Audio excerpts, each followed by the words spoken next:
बिस्मिल्लाहिर्रहमानिर्रहीम, अस्सलाम वालेकुम। Welcome to my YouTube channel. My name is advocate Zara Chaudhary. अगर आपने मेरा चैनल सब्सक्राइब नहीं किया तो काइंडली चैनल को सब्सक्राइब कर लें और जो साथ बेल आइकन है इसको लाजमी प्रेस करिएगा ताकि हर नई आने वाली वीडियो से आप नोटिफाई रहें। आज का हमारा टॉपिक है कि how to registry of land और हाउस यू परचेज। अगर आप कोई घर खरीद रहे हैं या फिर कोई दुकान खरीद रहे हैं या कोई ज़मीन खरीद रहे हैं जिसको कहते हैं मायदा बे के बाद सेल के सेल एग्रीमेंट कर कर आप खरीद रहे हैं तो उसकी रजिस्ट्रेशन कैसे कराएं, उसकी रजिस्ट्रेशन फीस क्या होती है और उसका तरीकेकार क्या होता है, आज हम ये सीखेंगे। तो जी फॉर एग्जांपल आपने एक घर परचेज किया, आपने वो घर परचेज किया है कमर्शियल इलाके में, ठीक है। अब उसकी फीस कितनी होगी, ठीक है, आज हम ये सीख रहे हैं।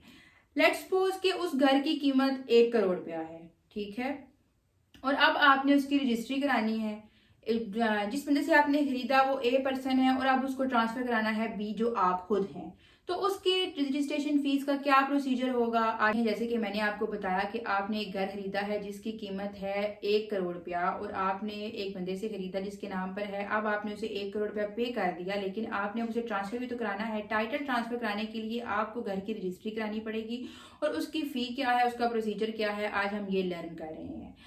आप 1 करोड़ रुपए अगर एक घर की कीमत है, आपने 1 करोड़ रुपए पे करके घर लिया, तो ये डिपेंड नहीं करता कि उसकी डीसी वैल्यू भी 1 करोड़ रुपया हो, मतलब कि 1 करोड़ के ऊपर ही उसकी रजिस्ट्री भी हो। रजिस्ट्री हमेशा हमेशा आपने ये बात याद रखनी है, डीसी वैल्यू पे होती है।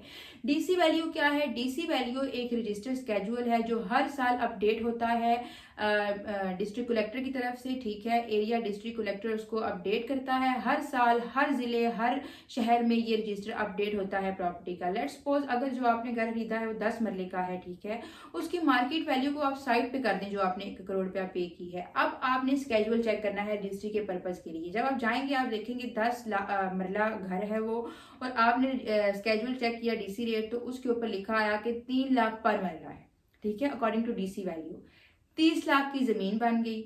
उसके बाद पर स्क्वायर फुट होगा, जो उसके ऊपर कंस्ट्रक्शन है वो कितने की है पर स्क्वायर फुट, ठीक है। एक मरला में 252 स्क्वायर फुट होता है और अगर वो पुराने हैं तो 272 स्क्वायर फुट होगा। 272 स्क्वायर फुट है तो उसका पर स्क्वायर फुट लिखा आया है 1200 रुपया, ठीक है। अब आपने 1200 को मल्टीप्लाई करना है 272 के साथ, ठीक है। जो अमाउंट निकली है अब आपने उसे फर्दर डिवाइड करना है 10 मरलास के साथ। वो डिवाइड करने के बाद आपकी प्रॉपर्टी की टोटल डीसी वैल्यू बनी है, उसका जो कंस्ट्रक्शन है उसका बना है 24 लाख, और आपने जो लैंड की वैल्यू है वो 3 लाख पर मरला है, 10 है 30 लाख, 24 प्लस 30 हो गए 54 लैक्स। 54 लैक्स को आपने प्लस करना है। अब इस रेट के ऊपर आपने अदा करनी है इसकी रजिस्ट्रेशन फी, ठीक है।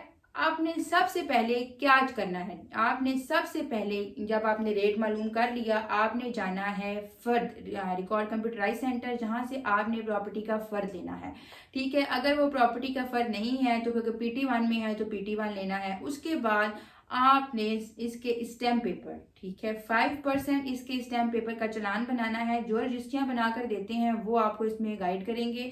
आपको कचहरी में वो मिल जाएगा, जाएंगे तो आप कहेंगे जी मुझे इस रजिस्ट्री का चालान बना दें स्टैम्प पेपर के लिए, इसकी मैंने फीस सबमिट करानी है। वो आपको 5% के लिहाज से स्टैम्प पेपर का चालान प्रिंट कर देंगे। वो आपने सबमिट कराने के बाद स्टैम्प पेपर खरीद लेने हैं। अब उस स्टैम्प पेपर के ऊपर आपने वापस उन्हीं के पास आना है या वकील अगर आपने हायर किया उसके पास आना है। वो आपको स्टैम्प पेपर टाइप करके देगा कि घर की क्या सूरत हाल है, कितने कमरे हैं, कितनी स्टोरीज हैं, कितना कवर्ड एरिया है, कितना अनकवर्ड है, ठीक है। ये सारी चीज़ें वो टाइप करेंगे।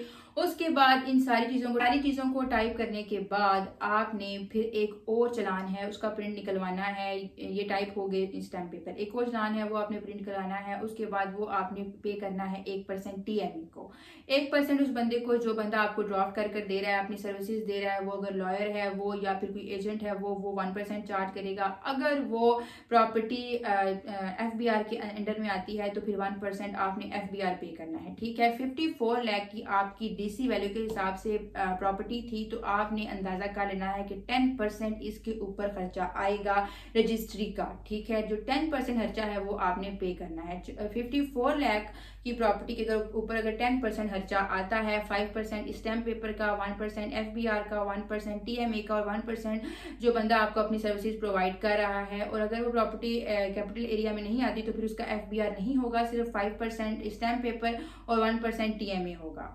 ये सारी चीज़ें, और 1% जो सर्विसेज आपको दे रहा है, फिर 8% होगा अगर वो कमर्शलाइज एरिया में आती है तो फिर 10% होगा। ये सारी चलान पे करने के बाद आपने अपनी पूरी फाइल रेडी करने के बाद जाना है तहसील ऑफिस। वहाँ पर आप भी जाएंगे, सेलर भी जाएगा और आप भी जाएंगे, दोनों वहाँ पे जाएंगे और वो वहाँ पर आपका बयान लेंगे। आपके साथ 2 विटनेसेस होंगे, उनका भी बयान और फोटो होगा। उसके बाद वो जो आपने स्टैम्प पेपर लिए होंगे वो आपसे वो ले लेंगे।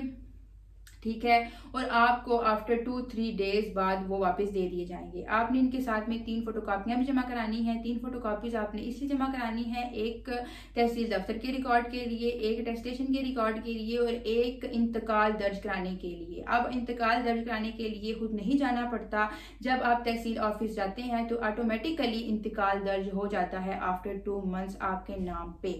रजिस्ट्री तो विद इन 2-3 डेज, अभी रजिस्ट्री तो जैसे ही बयान होते हैं उस वक्त हो जाती है और आपको जो ओरिजिनल कॉपी है विद इन अ वीक या 2-3-4 डेज में मिल जाती है, लेकिन जो इंतकाल है वो दर्ज होता है आफ्टर 2 मंथ्स। ठीक है, ये प्रोसीजर था कि आप अपने खरीदी हुई प्रॉपर्टी की सेल हुई प्रॉपर्टी की कैसे रजिस्ट्री कराते हैं।